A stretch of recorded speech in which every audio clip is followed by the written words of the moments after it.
kazika pasi na moyo mashoko ari na moyo mukati kati kati na moyo wangu nilikudau kumazorora dada kumazorora mutore nimbo turira ndakuda zororo anetene kurama nechitororo upenyu une mabararo mari wangu vichene sengo ndakuda zororo anetene kurama nechitororo upenyu une mabararo mari wangu vichene sengo nekuti hausi majiki upenyu wachi unenda kurongwa nekuti kana uchirarama pasina kuzivara mangwana hapana kwa unoenda saka shanda kuti ukofara kunyange valiko vanotorwara asi mumwe musi zichapadara ndinongo chema ndichiti ndinoshandira kudava zororo kanetsene kurama nechitororo upenyu une mabararo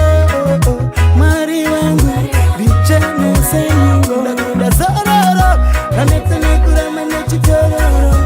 upenyu une mabararo mari wangu vichene sengo zake wenda ndakaita nchiti ndinoziva asi nongo tena mbese pana budezuva kana ndichifamba beti jana bata chikanzi chete jana ito zakashata asi munge musi pipi yakashuta chamba changu laputa zvinhu zvakanoma asi chatoshuwira ndinoda zororo anetsene kurama nechitororo upenyu une mabararo mari wangu vichene sengo ndakuda zororo anetsene kurama nechitororo upenyu une mabararo mari wangu vichene sengo kana ndiri bhutsu ndiise mushonga kana ndiri hembe ndinoda kuvatywa kana ndiri chikafu ndibikairi ndisazoshisha ndive chikafu chakaronyeka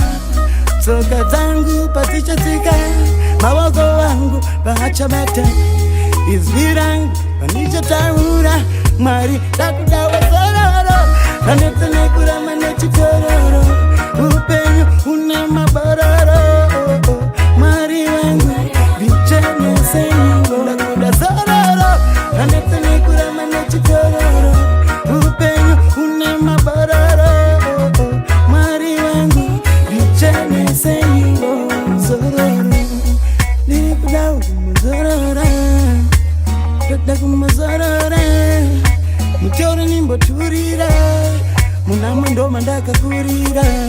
mwari ndimi baba amai na sisi mukoma shamwari jese muri sangu yandaimba ndimi producer ndimi feni yacho ndimi promoter ndimi jese ndakuda zororo Shiba Television.